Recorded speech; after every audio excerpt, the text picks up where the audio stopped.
Okay, I'll just provide a quick bit of context for this talk. My book, Posthuman Life, is about the idea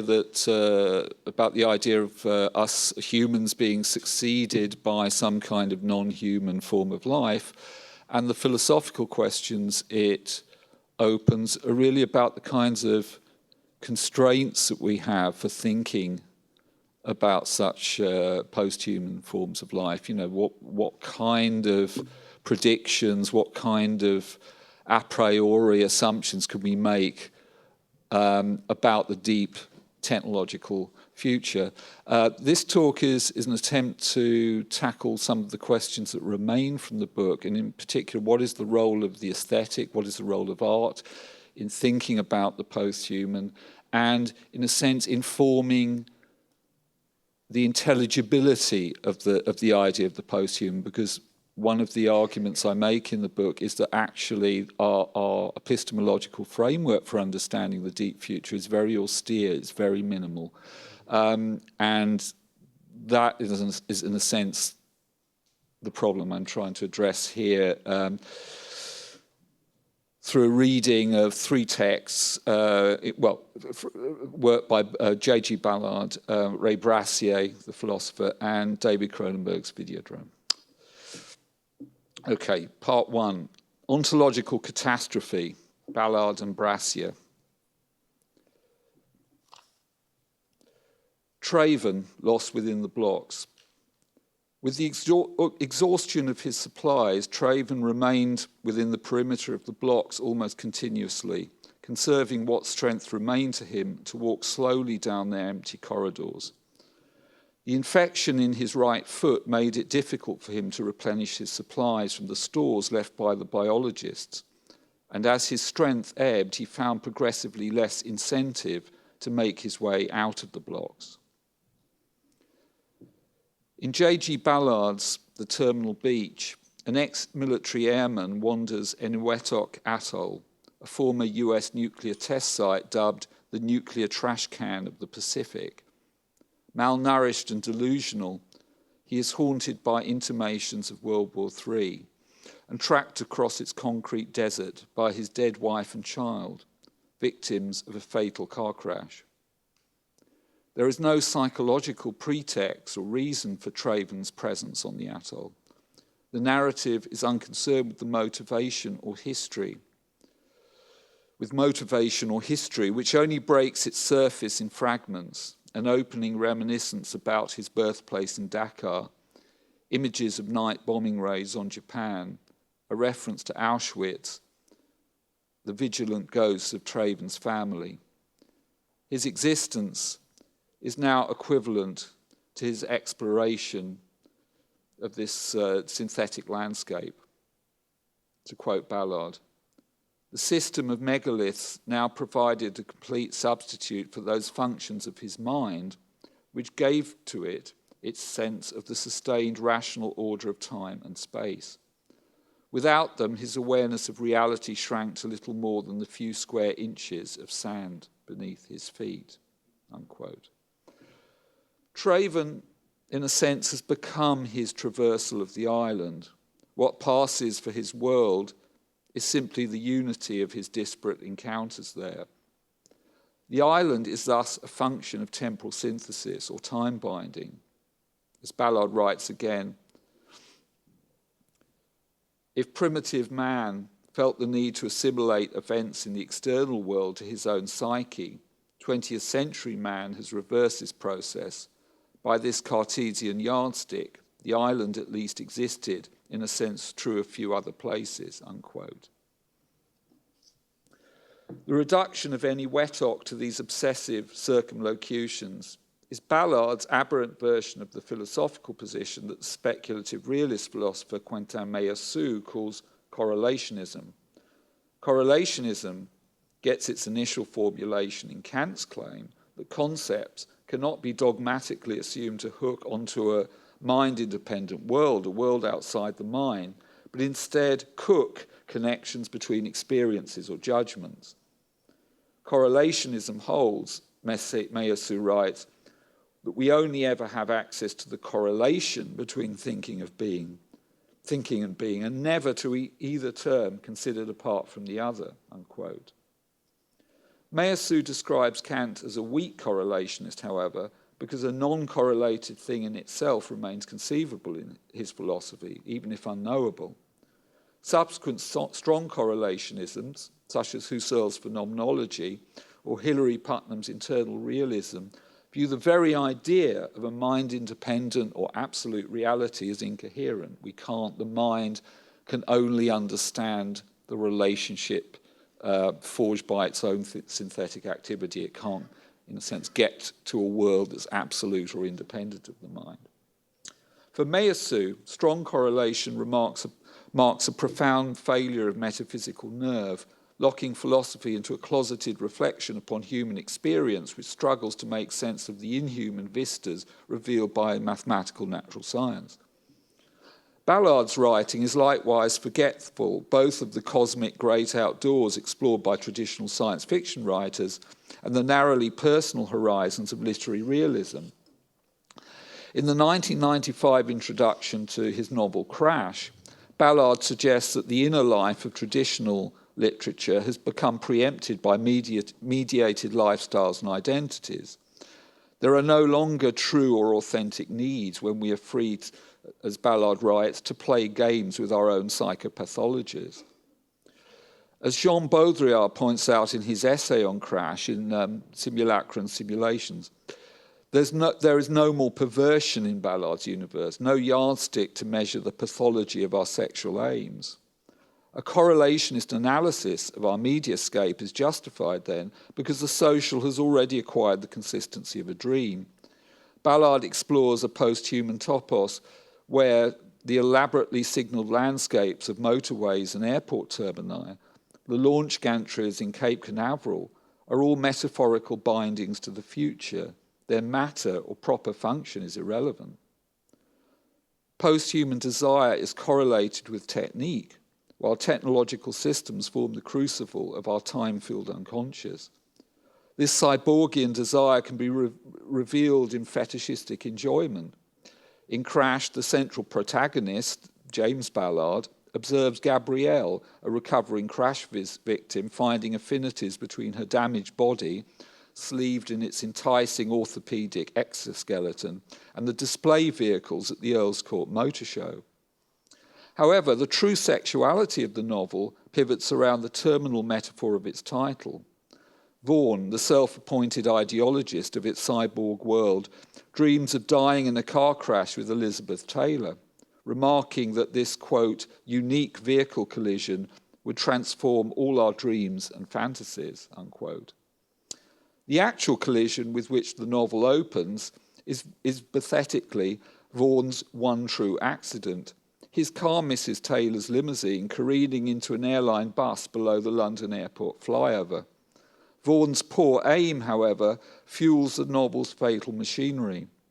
Ballard is clear that Gabrielle's alluring thigh wound or Vaughan's heavy nipples are not erotic in and of themselves. They are pure relata within its mediatized world.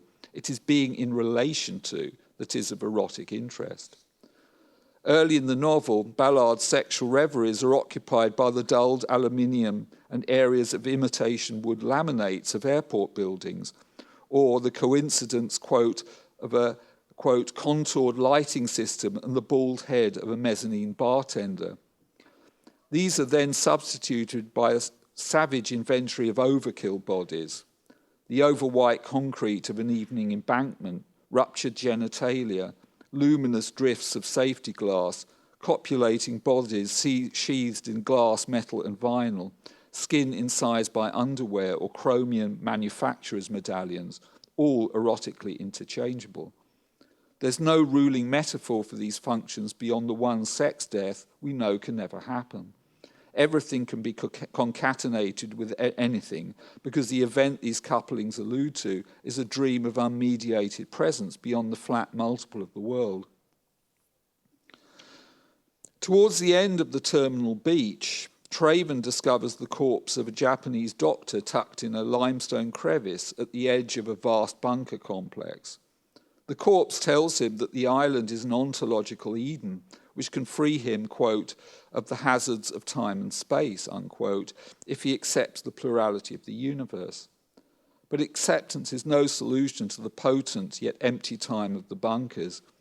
Traven must look beyond the actual post-human world, suspended from the quivering volcano's lip of World War III, unquote, the historical and psychic zero binding modernity's excremental fragments through the extirpation of sense and history. In Nihil Unbound, Enlightenment and Extinction, Ray Brassier enlists Catastrophe to explore the relationship between his speculative realist ontology and the crisis of human meaning, or nihilism, which he proposes as a liberating consequence of scientific reason.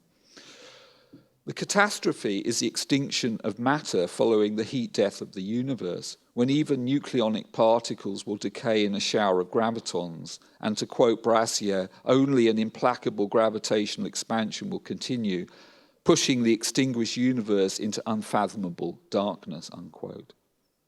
This absolute terminus pulls the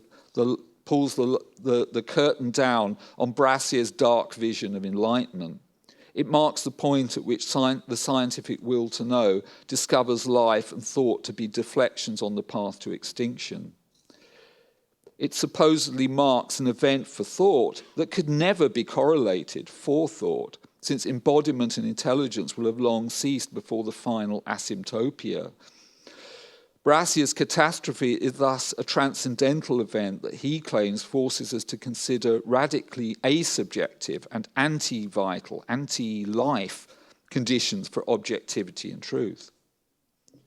As Paul Ennis observes, death is ontologically flattened in this narrative. Quote, the sun is dying precisely to the same extent as human existence is bound by extinction, unquote. It is no longer human death or death for us, no longer the horizon of human finitude. Reason, meanwhile, is shown as a vector, quote, for an alien process that actively undermines attempts to provide our species with a unique special status within the cosmos, unquote. If everything dies in the same way, everything is equally consequent upon the purposelessness which compels all purpose. If our experience suggests that the world is meaningful or that we are in a world suffused with purpose, then so much the worse for experience. Our phenomenology, the form of our experience, as I've argued independently, is dark. Cosmic extinction shows reality to be alien to thought, thus thought to be alien to itself. As the tagline to R. Scott Bakker's ultra-dark thriller Neuropath has it, you are not what you think you are. If thought is against life, then what drives it? Brassier likens his all-corroding will to know to Freud's death drive, the tendency for all life to seek a lifeless state. In divesting our humanist conceits, thought seeks to become adequate to its death. It copes with the traumatic reality of extinction in a universe hurtling towards death by somehow identifying with death. And this is the quote I've got up here. It's the final few paragraphs of Nihil Unbound. It is this adequation, this confrontation with death, that constitutes the truth of extinction. But to acknowledge this truth, the subject of philosophy must also recognize that he or she is already dead, and that philosophy is neither a medium of affirmation nor a source of justification, but rather the organon of extinction, unquote. Brassier's catastrophe is thus, I argue, analogous to the terminal metaphors of crash and the terminal beach.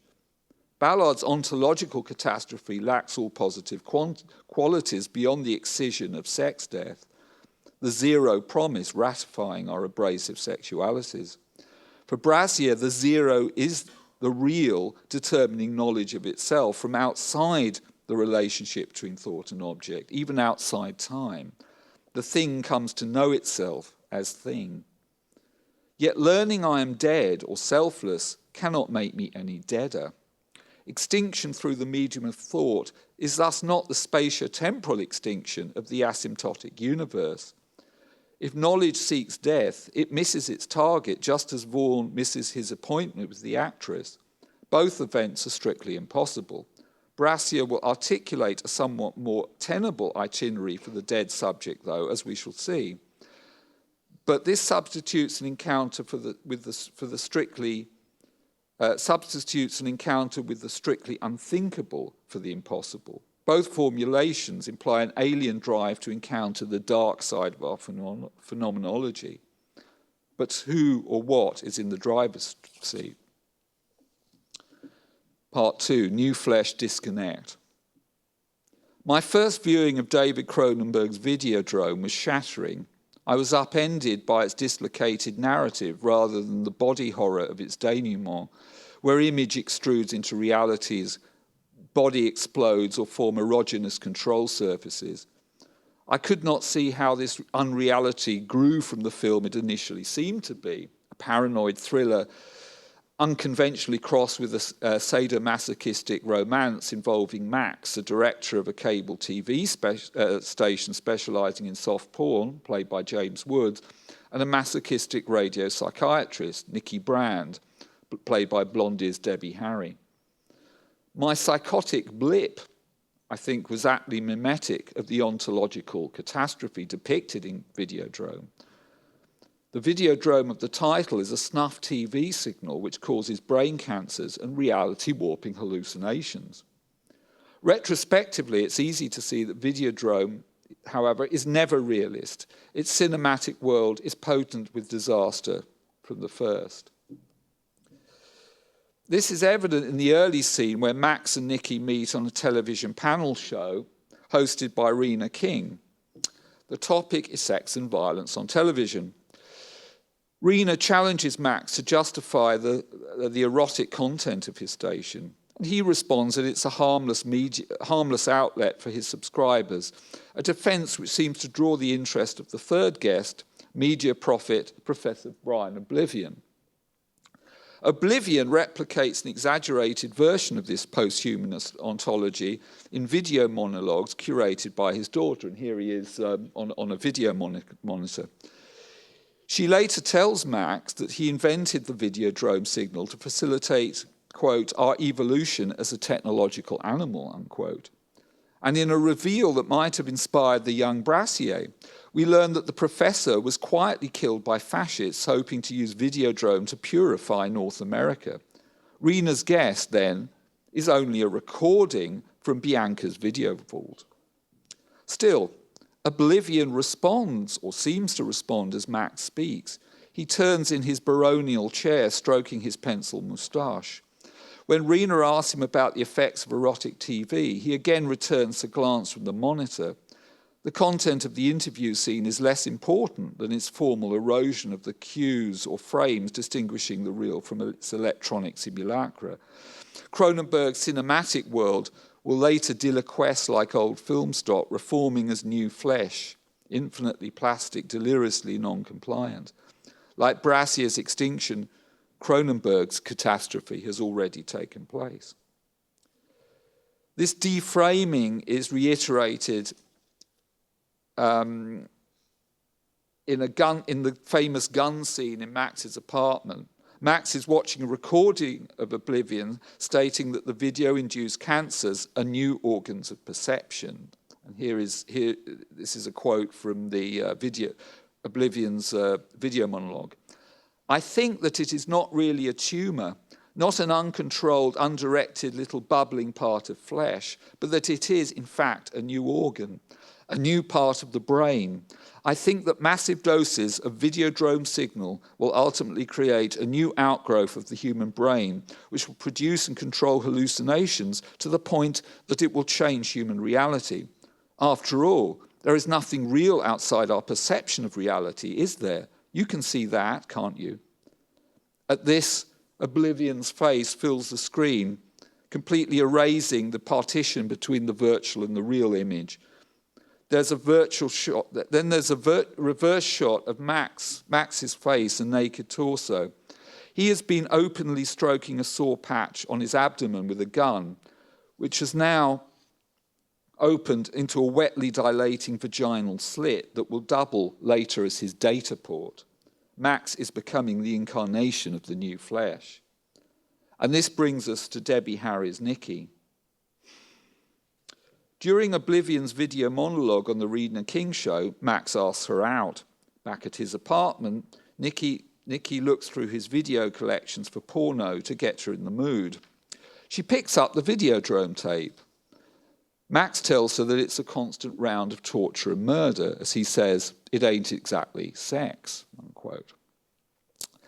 Nikki is concerned more by the poor quality of the pirated tape, but she's turned on by its representation of a woman being flogged in a bare room with wet clay walls. Max is unsettled by Nikki's insouciance, though he later accedes to her desire for pain. Nikki wears an off-the-shoulder top, which allows her to show Max the cuts on her neck by lifting her hair. She invites him to cut her with his Swiss Army knife. And this segues to an incongruously tender scene. Max and Nikki naked together on a rug, Videodrome torture images washing over them while Max perforates Nikki's ear with a needle. The effectiveness of the sequence relies on the vulnerability both leads bring to their characters. The pornographer is revealed as a considerate lover, concerned for Nikki and her desires. Harry, meanwhile, convinces us both of Nikki's vulnerability and self-possession. These sadomasochistic scenes are the erotic core of Videodrome. They seem preoccupied with a secret, Nikki's desire, which is unveiled as perhaps another kind of death drive. In a later scene, Nikki tells Max that she's been assigned to investigate Videodrome in Pittsburgh when she intends to audition for the show.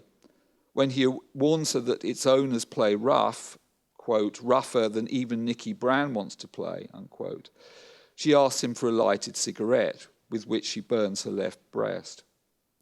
Nikki's sexuality, however, remains opaque. We cannot know whether she always wanted to be killed on the show, whether her statement was foreplay and bravado, or again whether, like Max, her desires and fantasies have been accentuated by exposure to Videodrome signal. And at the same time, the ontological catastrophe of Videodrome renders these implied depths irrelevant. Bianca later shows Max video footage of Nikki being strangled in the room with red clay walls. But like Oblivion, she persists as image, except by the end of the film, the boundary between image and reality has eroded.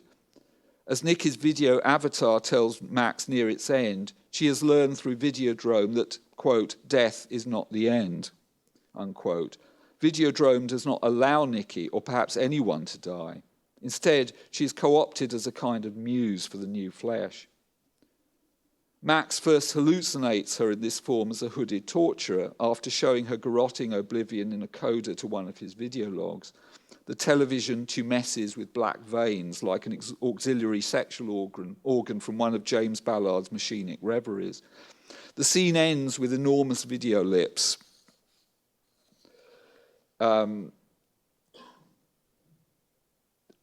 Engulfing Max in a hyper-real fantasy of sexual availability.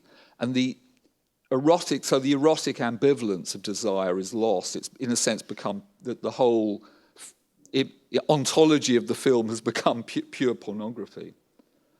But what is the new flesh? Its ontology mixes two contrary ingredients: a neuroreductionism for which experience is technically manipulable brain process, and a mad dog idealism in which reality is plastic because nothing is real. Okay, I'm going to summarize the last parts of the paper. Where does this get us? What I want to suggest is that there's an important difference between Cronenberg's catastrophe and Ballard and Brassier's catastrophe. Ballard and Brassier's catastrophe is strictly speaking an impossible event. I mean, in the sense, in fictional terms, Vaughan colliding with Elizabeth Taylor is impossible because Elizabeth Taylor is a real person who never died in a car crash, and also we know from the very beginning of the novel it's kind of that he fails in that attempt.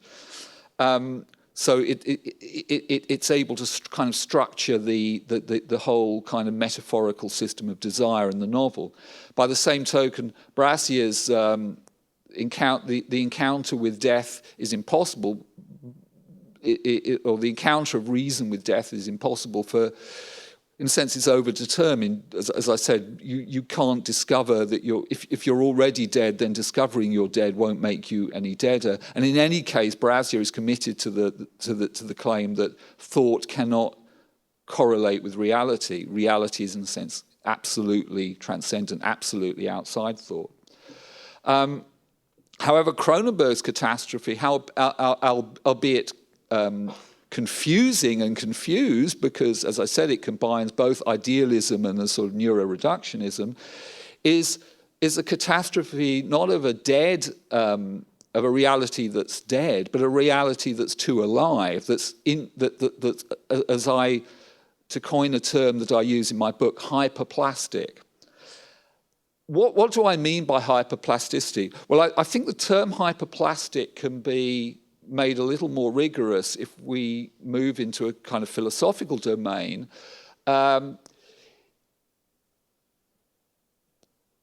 put it like this. Brassier's materialism is complicated by his rationalism. He wants to claim both that reality is absolutely non-mental, it's absolutely material, there is no mind, nothing is inherently alive, everything is dead. But at the same time, he has to keep a place for reason, or the space of reasons within this purely material universe, in order for there to be this kind of drive to extirpate meaning as a result of scientific enlightenment rationality. How do you reconcile the two? Well, one way to do it would be through a kind of anti-reductionist materialism of the kind that philosophers like Donald Davidson have argued for. And anti-reductionism argues that although everything is physical, everything is non-mental, we can still apply mentalistic or normative concepts, because because statements about psychology, statements about reason don't reduce to statements about the physical world. You can't infer one from the other, or vice versa. Now, I argue that you can use that anti-reductionism to argue for a different kind of eliminativism, which I call instrumental eliminativism. And to do that, you have to postulate a kind of agent, a hyperplastic agent, which can make arbitrary changes in its substrate, in its body or its physical or functional structure. Now, such an agent would have no use for the space of reasons, precisely because any intervention it made in itself could not be used to, or if given any intervention it made in itself, you could not infer some future or current psychological state about it. So however a hyperplastic agent would operate in the world, it wouldn't be in the space of reasons. It would altogether transcend our ability to understand it through the kind of the norms of reason and folk psychology. It would be, in a sense, an uninterpretable agent. Now, why is this important? Well, it's important in the context of the theory of posthumanism that I set out in Posthuman Life, which can be stated very simply. Speculative posthumanism claims that posthumans are wide descendants of current humans who have ceased to be human by some sort of technological process. It's a bare metaphysical claim. It doesn't claim that posthumans would be better than us, just merely different from us. Now, I argue that this kind of purely formal specification is roughly all we really know about the nature of posthumans. In a sense, the actual nature of posthumans is epistemologically wide open. And it's wide open because, in a sense, none of the a priori systems, such as transcendental phenomenology or even Brassier's rationalism, can actually put constraints on the nature of the subject. And the idea of a hyperplastic subject is, in a sense, designed to illustrate that. A hyperplastic would not be it would be an agent, but it would not be a Kantian agent. It would not be, in a sense, anything that we could understand. So it's possible to postulate forms of agency which we couldn't understand currently, which we might not be able to understand even if we encountered them. And the corollary I draw from that is that the only way to understand the posthuman is through making it or becoming it. In a sense, the only way to understand the posthuman is to do what Vaughan, Nikki, or Brian Oblivion do, which is, in a sense, to disturb and ultimately induce some kind of ontological catastrophe. And that leads us to the realm of the ethical and the aesthetic. The ethical problem is that if we unbind, as I say, the kind of a priori structures which allow us to think ethically or aesthetically about the posthuman, then we're in the dark. So, in a sense, speculative posthuman is dark posthumanism because it confronts us with an epistemic void. And the question is, well, in a sense, what does that tell us about our relationship to the future? It's the relationship to a future which is ultimately outside all forms of human intelligibility, yet is in some sense also a consequence of our activity. And that brings us back to what, in a sense, I think Ballard, Brassier, and Cronenberg are all, in a sense, allegorizing or testifying to, which is a relationship to the future which is fundamentally kind of fevered and self-shattering, because in a sense the only way we can relate to the future is through the initiation of catastrophes, either at a sort of massive ontological level or perhaps even at a micro level. The catastrophe of the kind of multiple catastrophes of being in a sense, enmeshed in a technological system which we cannot ultimately control and cannot ultimately predict. Okay, I'll leave it there. Thank you.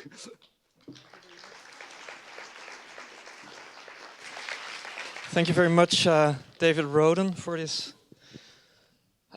all the catastrophes that we have there. There's a number of things that I have in my head that we could discuss for a long time. We have a very short moment for a Q&A, so let me ask the sort of other question, stepping a bit outside of the philosophical discourse that I'd love to go into, and getting all the different definitions of what posthumanism is or could be, getting that in the Foucault thing, the cyberpunk thing. The question outside of that is, your cultural references in this talk are Ballard, Cronenberg, and very much sort of the imaginary that was typical for the cyberpunk moment, maybe, the early 90s, beginning of all this internet stuff. What is so enticing or so fascinating about that that's moment? interesting, because I think Ballard was kind of treated as a kind of grey eminence by a lot of people in the, people like Bruce Sterling and William Gibson, who are the kind of later generation of cyberpunk. He was kind of among the early generation of writers who kind of forged a literary style that could, in a sense, write a science fiction which was almost explicitly about the present and about what I call our posthuman predicament, in contrast with the idea of the speculative posthuman. The posthuman predicament is, in a sense, this sense of being enmeshed in technology, but not really understanding it or controlling it. And that's the kind of traumatic reality, I think, which, in a sense, all these writers are to some extent riffing off and trying to come to terms with. And is that different in, for instance, contemporary science fiction of China Miéville or Jeff Vandermeer, or that's very interesting. In Octavia Butler, or I think that there's certainly a relationship. I mean, Vandermeer's wonderful Southern Reach trilogy, for example, which is also about an ontological catastrophe in a kind of wetland area of a kind of Looking Glass USA. It's very hard. It's very beautifully written, because it, in a sense, it contains wonderful nature writing, but it's a nature that has become weirded and warped by some unknowable event. And in a sense, the only way we can understand that event is through the traumas and alterations to the minds and the bodies of the characters that are involved. The event itself, rather like, in a sense, it is a kind of hyperplasticity event, because the event itself remains, in a sense, unknowable to those who are caught up in it. And I think that's, you can see that as an allegory, both, I guess, of our relationship to perhaps this sort of geological catastrophe of climate change. I think, I know Vandermeer is very interested in that, or as an allegory of the very idea of an encounter, which I'm very interested in, with something that we don't understand, which in a sense is where the aesthetic becomes important for thinking this, because the aesthetic in, you know, certainly since Kant, has been used to, the notion of the aesthetic has always referred to the idea of a relationship to a thing or to an experience that precedes our ability to conceptualize that thing. And in a sense, what Vandermeer and Miéville also, Miéville, I guess, brings this more into an explicitly political discourse, particularly in books like The Iron Council, is in a sense, how do we engage ethically and politically with a future, or even a near future, that we really can't understand, or which it seems to be kind of operating according to different rules to us. Yeah.